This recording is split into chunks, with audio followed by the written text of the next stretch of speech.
What's up, everybody? We're back. We're back. I haven't done a video in like 4 months.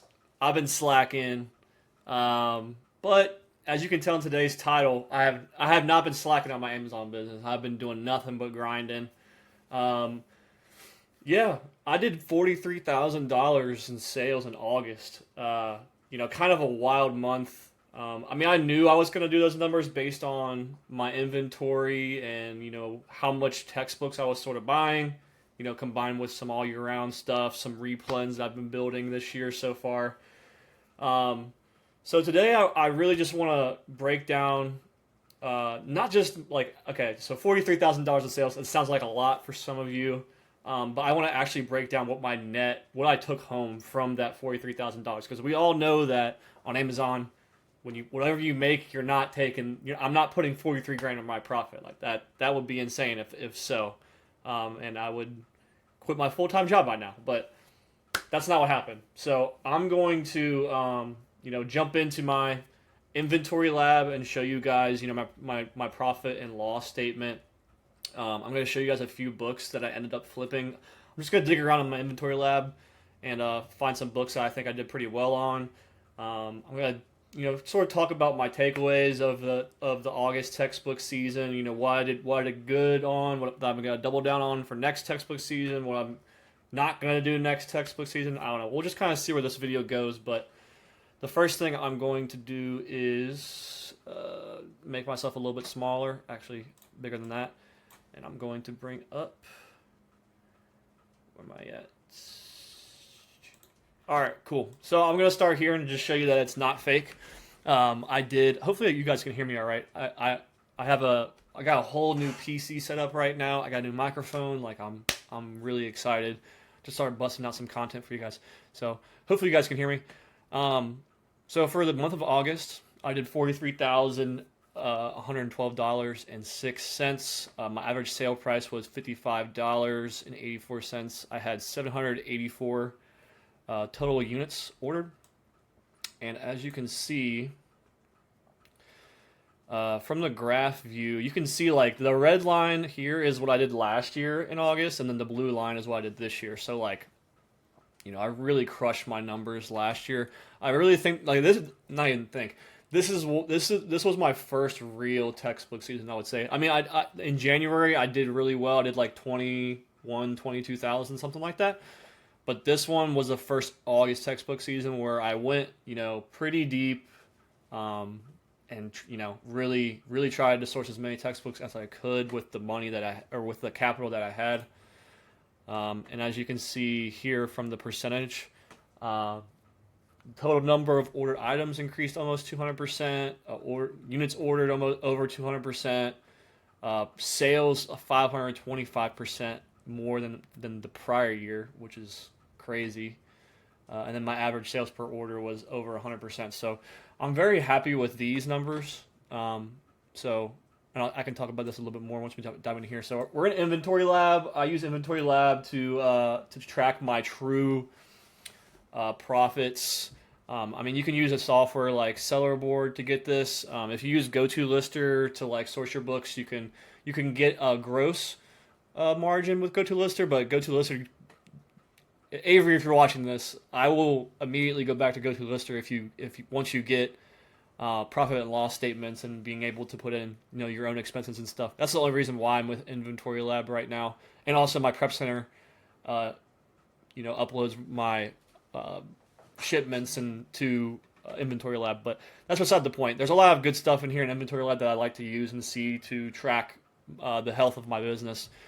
So as you can see in August right there, I did $12,878 in net profit. So I'm going to jump into my profit and loss statements for August. Here we go. All right, so hopefully you guys can see all of this. I made myself a little bit smaller because there's a lot of numbers here to mess around with. So, all right, so in August,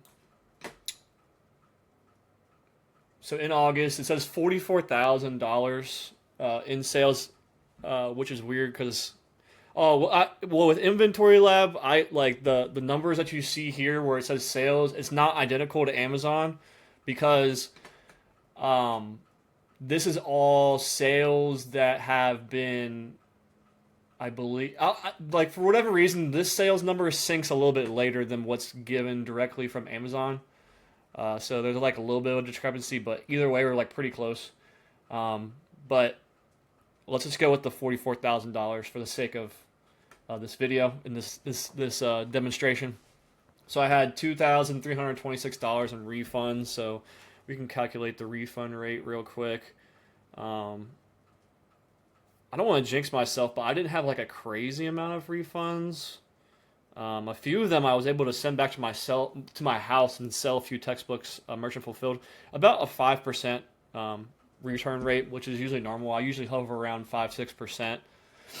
So what you really want to look at here is in my profit and loss here is how much I spent on cost of goods. So I didn't spend this in August, but this was like the total amount of cost that was invested to sell 44,000. So that's how much of my capital I got back, plus the profit, obviously. So obviously they have the Amazon fees, the selling fees, transaction fees, all that. We all love Amazon's fees, clearly. 30-day storage fees, removal order fees came out to $146. And then other expenses. So I do put in my other expenses, meaning like I put in my software, like reoccurring. So I spend $331 on software for the month.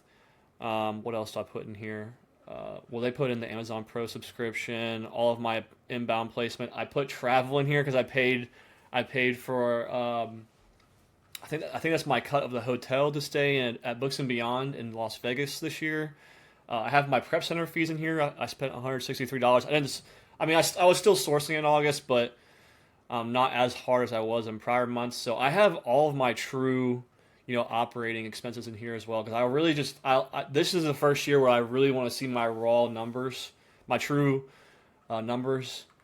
And after everything, all Amazon fees, returns, cost of goods, and all of my other operating expenses, it came out to $12,000, $878.37. So let's do the quick ROI. 12,878.37 divided by 44293. So about 29%, 30%. Let's just round it up 30%. So a 30% margin, like if you just divide your net profit by your sales, that was my ROI essentially. So 30% is pretty good. I'm very happy with that.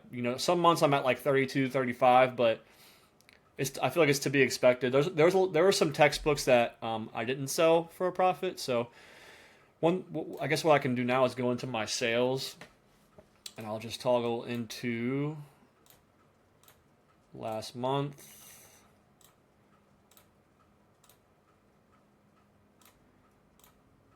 Boom. And let's do, all right. Yeah, see, like there's a couple. So some of these are like all year round stuff, a lot of my high profit stuff, but for example, here's one that I've sold 3 of these. I'm just gonna pull a couple of these up as I find them for you guys. I don't know if you guys find this valuable of me just pulling out books, but let's see.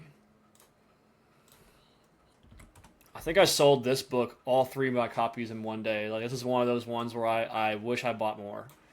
I felt that way with a lot of the higher ticket books. So like, see like the sales rank. This is clearly a high school book.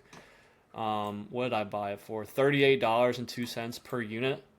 So I probably bought it somewhere down here, and then it peaked in buy boxing at like $150, which is crazy. And I sold mine for $326.73. All 3 copies at once. So you do 326 divided by 3. That's $108. So bought for $38, sold for $108, sold 3 copies in one sale, and that turned out to be a total net profit of $135, which was really cool.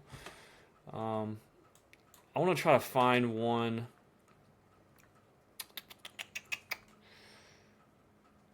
that I was like crushing on, like that I had like tons of copies of. I gotta find it.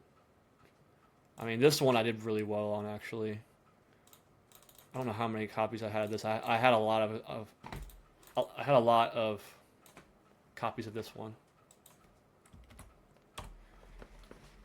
Let's see. I don't want this video to get too long. I'm gonna share a couple, but yeah, see, like this one, like the offer count just went crazy. Like the demand was just nuts this season. So you could have bought literally anywhere in the off season for $20, and I sold like I think I sold like 4 or 5 copies for anywhere from like $60 to $90, which is crazy because the lowest you could have bought it for was like 25. But it was buy boxing up here somewhere. This is probably me right here. Yep. So, yeah, like the demand was nuts. Let's move on to. I'll see if I can find one more. There's one in my head that I want to show you guys. I just gotta find it. I sold like a ton of copies, and I actually bought. Oh, here it is. Discovering Geometry. Let me pull it up and kind of show y'all. All right, so this one I bought a lot of copies of because I sold out of all of my copies like right here in June. Like in June, I think I sold all like 5 or 6 of my copies. So I went straight to eBay and bought like probably like 10 or 15 more. Let's see if I can just pull up just this ASIN. Yeah. Okay. Well, maybe I didn't have 15. 11. My bad. I'm over exaggerating a little bit. I think I thought I bought way more than that. Maybe I'm only in. Okay, hold on. Let's go to July through. That will change the story. Okay, 16. Maybe even further than that. Did I sell more in June? 21. Okay, all right. I wasn't lying. So throughout the whole duration of high school season, I milked the shit out of this book. I mean, I don't even want to calculate this, but like, you know, I made at least $26 profit for, you know, for every copy. So 26 times 21, like, whoops. Like that right there itself is $546. So this was close to a $1,000 book for me this season. So 21 copies sold, you know, bought them all. You can see my buy cost here. I bought them a little lower, but after I sold out, I bought them at like a little bit of a higher price, and I sold out my copies. And you know, the demand was crazy this season. So I feel like that's the number one tip that I would probably give you, and that I'm gonna give myself here. Like you need to check in on the health of your high school textbooks as the season's kind of going on. And then if you notice that you're selling stuff a little earlier, you know, go see if you can find that and snag that before the real season in late July and throughout August like really gets going. I had some success with a few books on that, but then I also had some where like I bought more, or I gambled on a few books, like seeing the offer count was a little bit lower, but you know, some bigger bulk sellers with like hundreds of copies hopped on the listing and tanked it, and I definitely lost money on some books. So I'm gonna pull up maybe a couple of those before I wrap this video up. Let's go to August through here. Let's go. Oh, whoops, I'm still on this ASIN. My bad. All right. So yeah, like this one right here, I got screwed on pretty hard. So, but that wasn't the story of like all of them. I mean, I definitely lost money on books and there was books I was holding on to that I was just trying to get out of my inventory. Let's see. So just to show y'all, like this is not all like I'm just making like crazy money on every single book. Like there's probably like 50 to 70 books where I took a loss on, which I'm fine with. But you know, a lot of them were high school books. that I just like messed up on. There's a few like stuff that I was just trying to get to move, that, like some DVDs I was holding on to. This is a college book right here, so they're not all high school books, but I did like I was just trying to move stale inventory as well. So what was I saying? Let's see if what was I? I don't even remember what I was looking up, guys. I'm sorry. I'm kind of all over the place.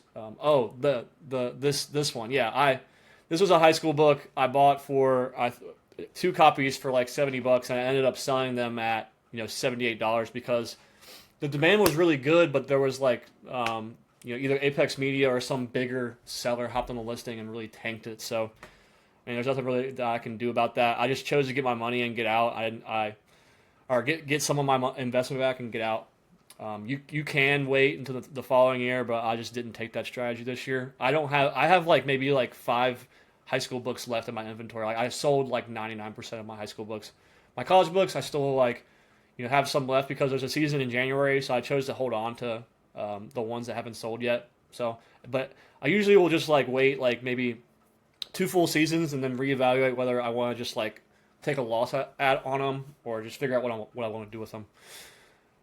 Anyway, like that, like August has been great, man. It's been obviously it was a great month for me in sales. I really enjoyed it. Obviously made some money. I paid myself for like a decent amount for the first time. Not for the first time. I'm always paying myself, but I spent a good amount of money on this new PC setup so I can start making some cool content and going hard on the business. And I have some goals for the next 6 to 12 months. Now that I really feel like I got my systems down. I'm really locked in. I feel like I feel really confident in my business now. I'm not always felt confident. It takes time to build that confidence in yourself and your business and your replens list and your systems and everything you got going on.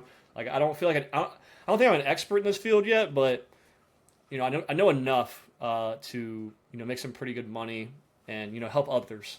So I did want to throw in a soft sell of something that I'm starting to do. I am starting to do coaching calls. So if you are watching this video and you feel like you're stuck in your business, you're thrifting, you're scanning books, and you want to get into online arbitrage, or you're doing online arbitrage currently and you have questions about what like things that are going on in your business, and you feel like you want to reach out to me and have a 1 hour one-to-one coaching call. You have a few questions you want to chat it up, and if that's something that interests you, check out the link in my bio to book a call with me. I have a Calendly link that you can book a call with me. It's not free, it's paid, but it's not crazy expensive. So I've already had a few people on Instagram reach out to me and book a few calls with me. So shout out to you guys. I've already taken the time to book with me. I really enjoy talking to you guys and seeing where everybody's at in their journey. Like I do think like the coaching thing is turning into somewhat of a passion of mine. I really want to help other sellers win. There's just certain things I can't just like share for like free game on YouTube. But if you were to book a call with me, like I would, share things that I know. And I've paid for courses and whatnot. I don't know if I plan on doing a course ever, but I think this is just my way of like helping people out and without like spreading myself too thin and just taking a bunch of free calls. I think like 1 hour paid call, book with me whenever you want. I feel like that's fair in exchange for some information, and that can help you guys out. So I'm rambling at this point.